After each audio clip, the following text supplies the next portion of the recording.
2004년 12월 3일 금요일 저녁 6시 20분경 경기도 119로 다급한 신고가 들어옵니다. 밭에서요, 어떤 여자가 기어 나와서 저한테 살려달라고 하는데 농약을 마셨다고 하거든요. 빨리 좀 와주세요. 곧 숨 넘어갈 것 같아요. 그것도 12월 그 추운 저녁 시간에. 아니 그 한겨울에 반일을 하던 것도 아니었을 텐데 어떻게 됐어요? 병원으로 바로 이동됐습니다. 신고를 받고 상태가 좋지 않은 것 같아서 저희 팀이 녹음기를 가지고 병원으로 이동하던 중에 신고 사항을 파악했습니다. 녹음기 가져가야지. 그죠. 이게 시간이 얼마 안 남았을 수도 있어서. 일단 무사해야 될 텐데 신고는 누가 한 건가요? 동네 주민이었습니다. 퇴근하던 길에 어떤 중년 여성이 옷에 흙을 잔뜩 묻힌 상태로 밭에서 기어 나와서 차를 막아 세웠다고 했고요. 여성이 입에 거품을 물고 콧물이랑 눈물이 뒤범벅된 상태로 도와달라고 하더랍니다. 야, 신고자도 많이 놀랬겠는데요. 갑자기 그런 상태로 막 차를 막다니. 그러니까요. 근데 동네 주민이 못 알아본 거면은 그 동네 사람이 아니었다는 거잖아요. 그죠? 그러게요. 남의 밭에서 왜? 어쩌다 농약을 마신 거지? 근데 신고자가 예상치 못한 얘기를 꺼내더라고요. 무슨 그 중년 여성이 자신의 남편이 자기를 죽게 하려고 농약을 억지로 마시게 했다고 하더랍니다. 119 구급대원도 이송 중에 같은 말을 들었다고 했고요. 그 말이 사실이면은 이거 살인이잖아요. 피해자는 어떤 상황이었어요? 저희가 갔을 때까지만 해도 다행히 의식이 겨우 붙어 있었는데요. 농약 때문에 기도가 타들어가서 숨을 정말 힘겹게 몰아쉬고 말을 거의 못했습니다. 드문드문 겨우 알아들을 수 있을 정도로 단어들을 내뱉었고요. 상태가 굉장히 심각한 것 같은데 뭐라고 하던가요? 아이 이름을 얘기하면서 아이 아빠가 농약을 마시지 않으면 돌로 찍어 죽여버리겠다고 협박했다고 했습니다. 남편이 억지로 유서까지 쓰게 했다고 했고요. 무서워서 시키는 대로 유서도 쓰고 농약은 마시는 척만 하려고 했는데 어쩌다 삼켜버렸다고 했습니다. 그러니까 뱉으려고 했는데 못 뱉었다. 그럼 죽기 싫은 사람한테 억지로 먹였네요.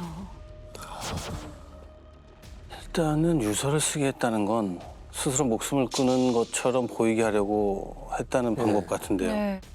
혹시 여성분이 진짜 유서도 갖고 있었어요?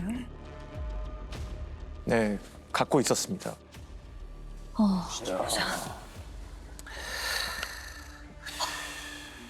이게 수첩에 쓴 건가요? 네. 삶의 회의를 느껴서 이 세상을 하직한다. 본 남편에게 미안하고 현재 한 달간 머물렀던 일산의 집 남자와 아이한테도 미안하고 본 남편과 이혼해서 세상 밖에 나와서 살아보니 너무 힘들어서 이 약 먹고 먼저 갑니다. 유서만 보면은 남편이 농약을 먹였다는 건 전혀 모르겠는데. 그렇죠. 이거 뭐 내용만 보면은 남편의 아이도 있는데 집 나가서 다른 남자랑 산다는 거고 이 내용만 보면요, 그죠? 일단 뭐 한 달 정도 됐다는 거고 동거하는 남자한테 아이가 있었나 본데요. 네. 그러면 결국에는 이혼하고 나와서 다른 사람이랑 살다 보니 그것도 힘들더라고 이런 얘기를 쓰게 했네요. 근데 이거를 남편이 억지로 쓰게 하고 농약을 마시게 했다? 네, 농약을 마시게 할 때 폭행도 당했던 건지 피해 여성의 몸에도 멍이 군데군데 보였습니다. 야, 이 멍자국이 있었다는 거는 강제로 농약을 먹이려고 폭행을 했던 것 같은데.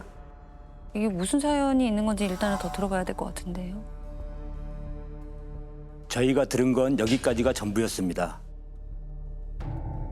10분 정도밖에 만나지 못했고요.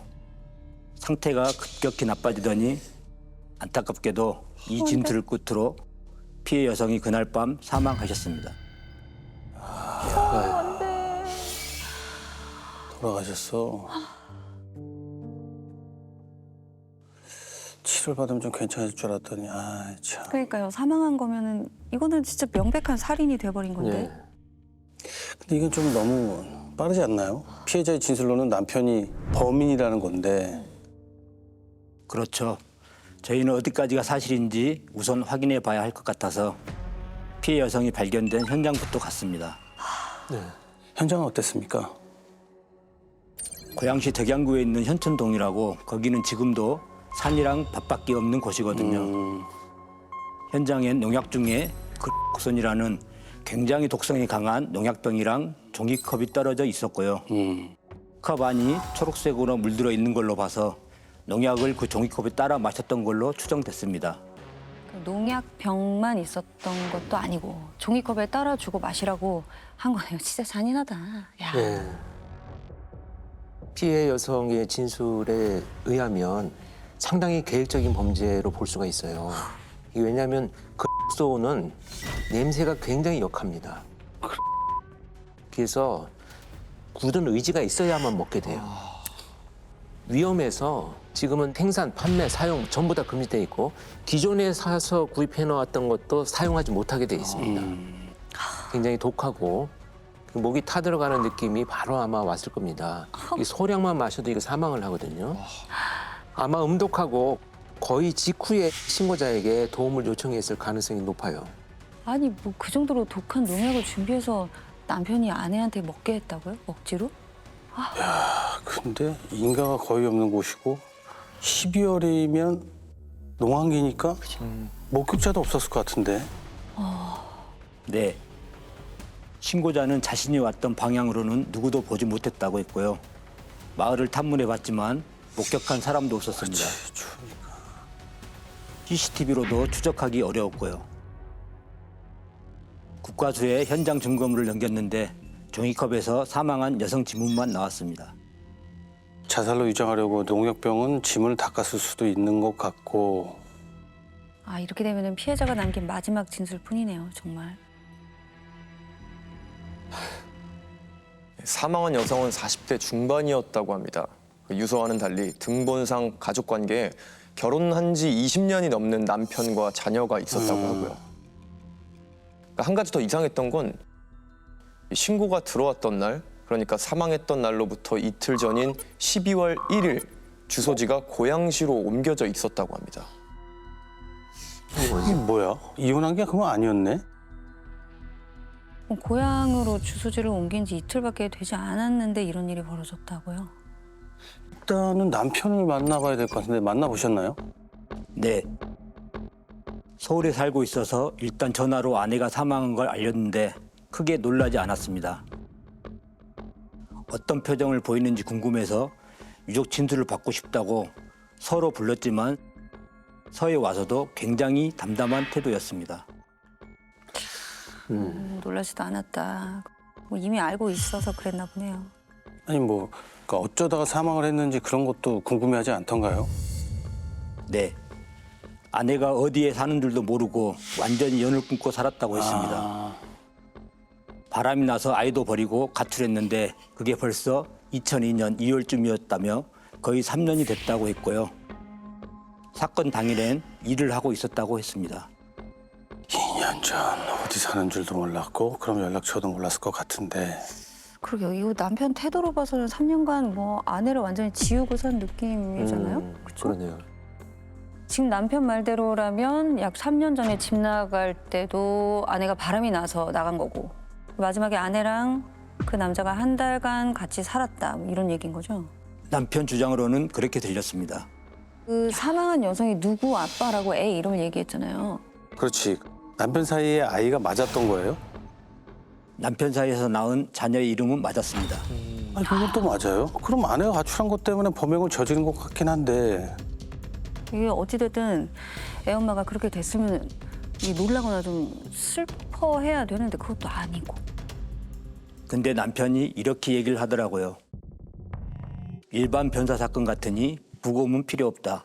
시신을 서울시 근처 병원으로 옮겨서 장례를 치르게 해달라고요. 야, 이런 말을 어떻게 알지?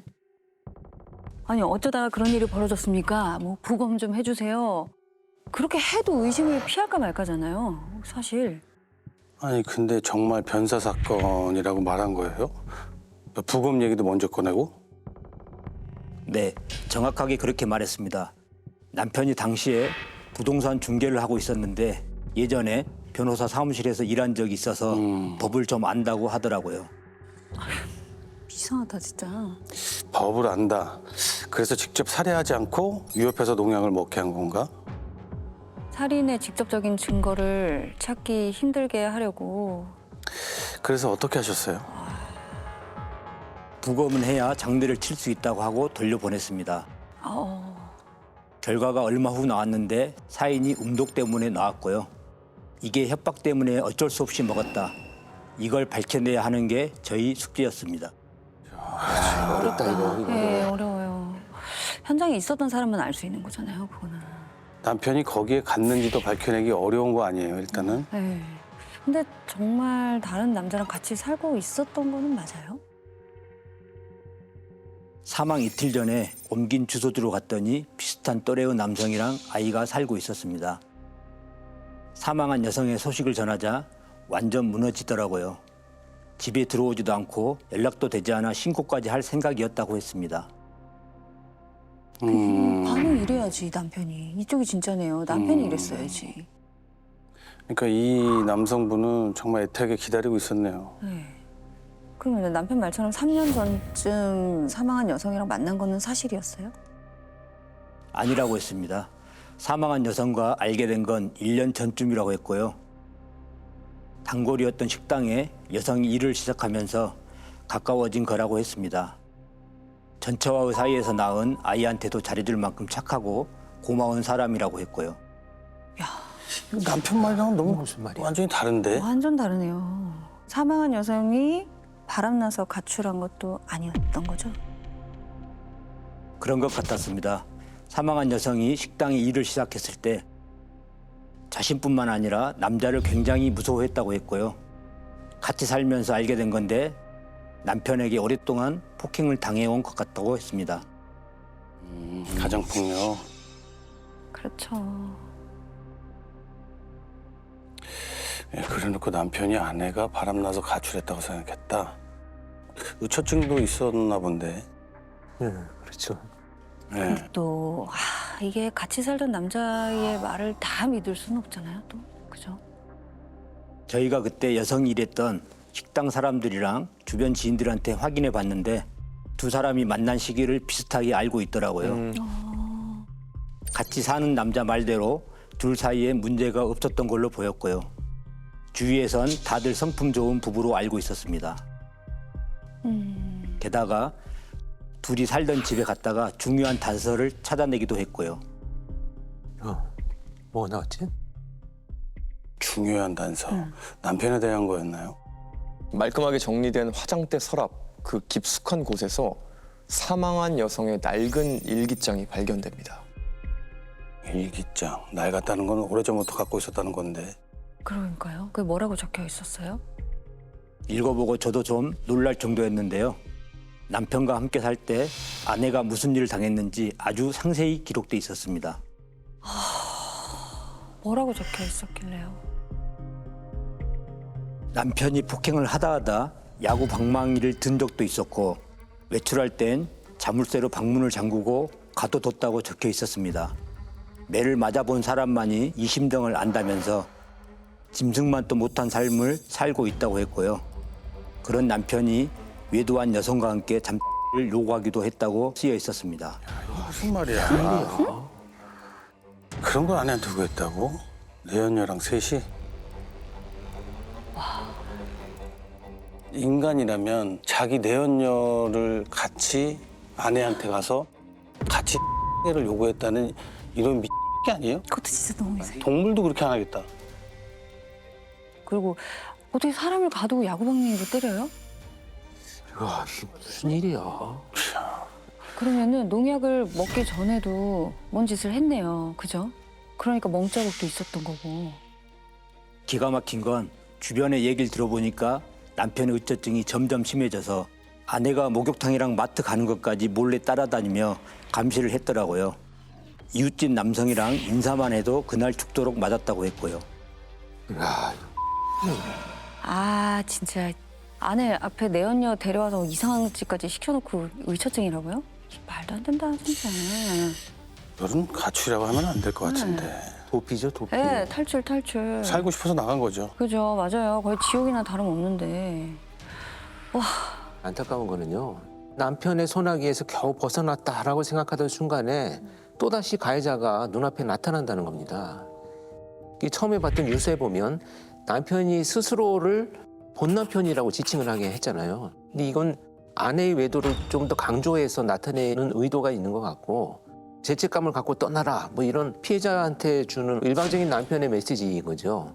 아내가 집을 나간 후에 3년간 이 머릿속에 망상같이 의처증이 이제 편집증에서 비롯된 건데요. 이 편집증은 본질적인 감정이 사라지질 않습니다. 그래서 계속 추적을 하게 되고요.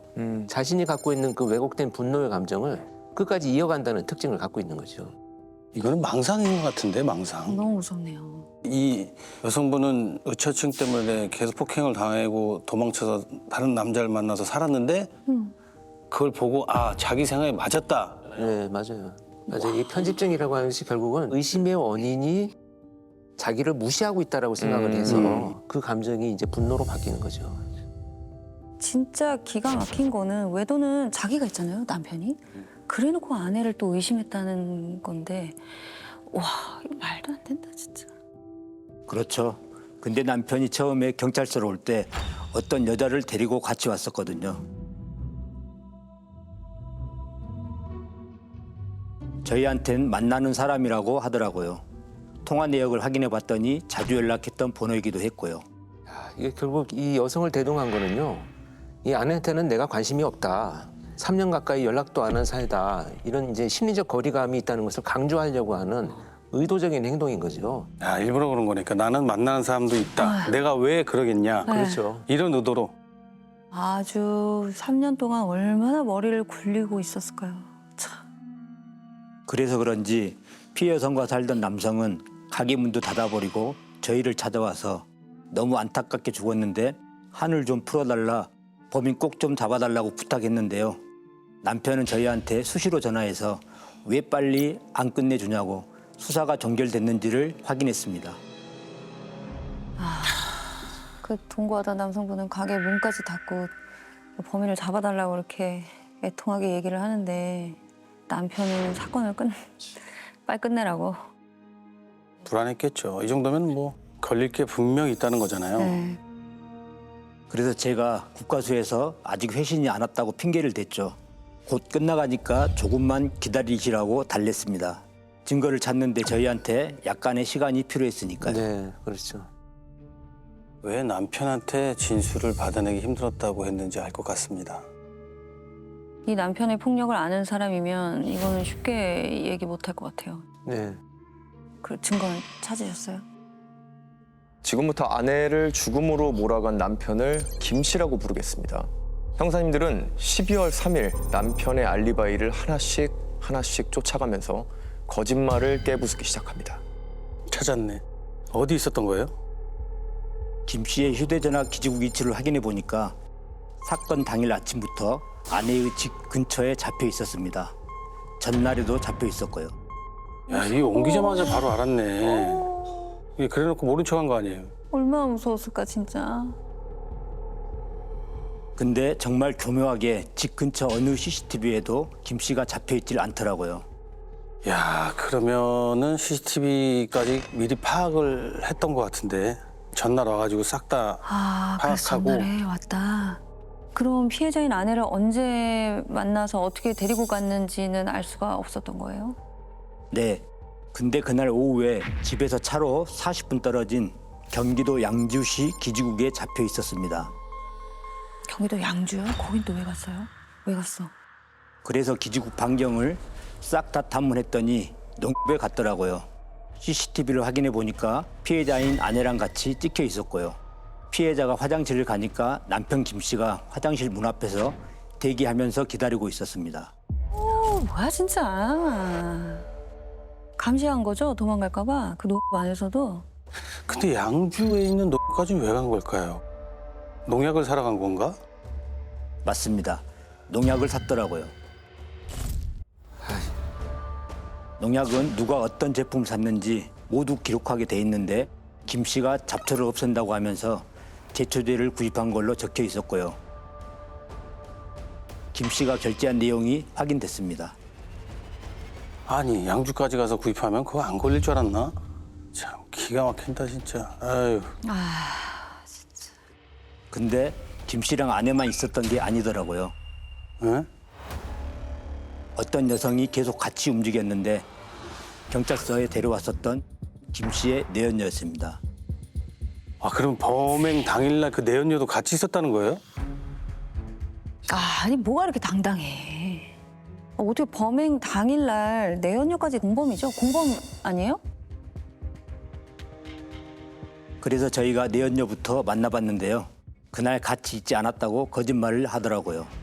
CCTV를 보여주니까 눈빛이 좀 흔들리더니 더 이상은 안 되겠던지 일부 인정을 하더라고요. 아침에 집 앞에서 김 씨 아내를 차에 함께 태웠다고 했고요. 어딘지는 모르겠지만 한참 차를 타고 여기까지 간 건 맞는데 오후 4, 5시쯤 자기 먼저 집에 돌아갔다고 했습니다. 김 씨한테 나중에 어떻게 됐냐고 물었더니 그냥 집에 간다고 해서 보내줬다고 들었다고 했고요. 아침부터 하루 종일 그냥 피해자를 끌고 다녔네요. 아니 농약 사는 데까지 같이 가놓고 범행 직전에 자기만 빠져나왔다? 이걸 어떻게 믿어? 그렇죠. 그냥 집에 보내줬다는 말을 믿었다는 것도 사실은 못 믿겠는데요. 어디까지 계획하고 같이 움직인 건지 확신할 수는 없었지만 중간에 빠진 건 맞는 것 같았습니다. 김 씨 내연녀의 기지국을 확인해 봤더니 비슷한 시간대 집으로 이동하긴 했고요.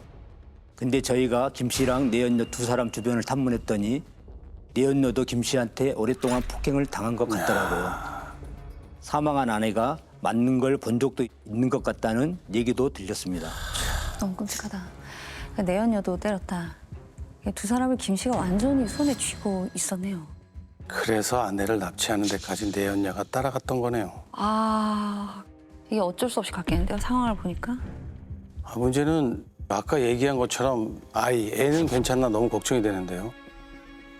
저희가 아내 장례식장에도 갔었는데 직계 가족 중에 슬퍼하는 사람이 아무도 없었습니다. 자녀는 저희를 만나려고 하지도 않았고요. 그러니까 아내를 그렇게 오랫동안 폭행했는데 어머니가 그렇게 당하는 걸 자녀들도 봤겠죠. 응. 아니 근데 주소지를 옮긴 건 어떻게 바로 알았을까요? 피해자 등본 발급 기록을 조회해 보니까 김 씨가 여러 차례 등본을 발급받은 기록이 있더라고요. 한 달에 한 번씩은 기본으로 떼봤고 부동산 관련 서류를 떼러 갈 때마다 확인해 본 것 같았습니다. 집요하게 찾고 있었네, 집요하게. 어떻게 할지 다 계획했을 거야. 피해자는 이제 안전하다고 생각하고 이렇게 바꿨을 텐데 이게 참 너무 안타깝네요. 이제야 폭력에서 좀 벗어나서 행복하게 살려고 했던 것 같은데 참. 진짜. 근데 증거가 이걸로 될까? 기지국 위치랑 농약 산 걸로 증거가 될까요? 피해자가 살고 싶어 지나가는 차를 세웠던 그 현장에 김 씨가 있었던 기지국 위치까지 모두 확보를 하고 정식으로 체포영장을 발부받습니다. 이제 김 씨 손목에 수갑을 채우러 갑니다. 김 씨가 뭐 어떻게 나올까 너무 궁금하다 이거. 어디 있었어요? 부동산 사무실에 있었습니다. 그래서 전화를 걸었죠. 사무실 근처인데 지나가는 길에 전화했다. 커피 한 잔 줄 수 있냐. 그러니까 오라고 하더라고요. 김 씨가 덩치가 좀 커서 형사들 여러 명이랑 사무실로 들어갔는데 엄청 당황해했고요. 그 자리에서 영장 보여주고 체포했습니다. 잡았네요. 그래서 뭐래요? 인정해요?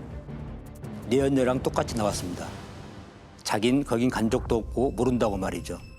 그래서 저희가 증거를 들이밀었는데 인정하지 않았습니다. 끝까지 인정을 안 하는구나. 인간도 아니라 증거를 진짜. 내밀었는데도 끝까지 인정을 안 해. 자신의 죄를 벌할 수 있는 사람은 없다고 생각한 걸까요? 김 씨는 혐의를 전부 부인합니다. 저는 옷 좀 못 뒤집어 쓰게 하면 안 되나? 네. 당당하게 얘기하지, 얼굴 보여주고. 아니 그 법원에서 밝힌다는데 아니다라는데 왜 자꾸 그래요? 아니라고 얘기했으면 됐잖아요. 뭐 이렇게 짜증을 부려? 뭘 잘했다고? 야, 뭐야, 법원에서 밝혀냈다는 얘기야, 뭐야? 아니 법원에서 밝혀 재판 가면은 뭐 있던 일이 없는 일로 돼? 이제 좀 제대로 인간답게 좀 살아보려고 했던 사람을 납치해놓고 저 왜 짜증 부려? 왜 승질 내는 거야? 나 진짜 너무 화나네. 어처구니가 없네. 예, 말투가 너무 당당하고 짜증난다. 너무 짜증나네 진짜. 뭘 왜 그래? 왜 그러기는? 오늘은 왜 그랬는지 굳이 물어볼 필요도 없을 것 같아요. 너무 뻔하지 않습니까? 그렇죠. 이 주소지 확인하고 딱 하루 지켜보고 판단을 했을 겁니다. 이 자신의 폭행 때문이라는 생각은 전혀 하지 않는 거죠. 피해자가 다른 남자랑 살고 있는 걸 눈으로 보고 또 아마 지금까지 자기가 결혼 생활 내내 의심했던 그 모든 게 이런 자기 확신을 이제 가지게 된 거죠. 그렇겠네요. 절대 자기가 잘못이 아니라 생각했겠네.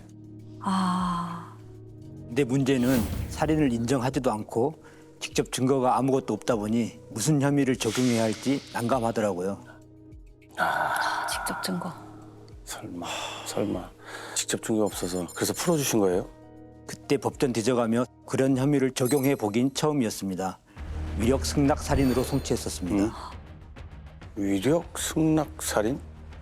그러니까 위력으로 허락받았다. 살인을 위력으로 허락을 받았다. 이게 그 형법상에 나와 있는 죄명이긴 한데요. 사실 그 적용이 되기는 좀 어렵습니다. 근데 일단 현장에서는 그냥 살인죄예요. 살인죄인데 목적과 의도가 이렇게 뭐 촉탁을 받았다. 이 관계를 밝히는 것뿐입니다.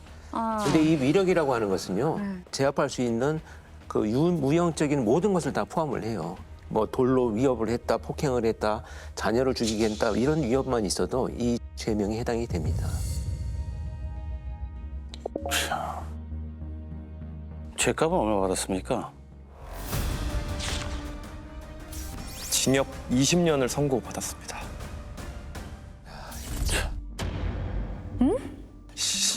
일단은 법정에 가서 다 말한다고 했잖아요. 거기서는 인정을 했어요? 피해자 탓만 했고요. 심지어 건강이 좋지 않고 자신이 고아였다는 이유로 선처를 호소했지만 항소와 상고 모두 기각됐습니다. 무슨 선처야? 이상한 놈이네. 결국에 이제 법원 가서도 인정을 그렇죠. 하지 않았던. 네. 즐겨봐 이 채널.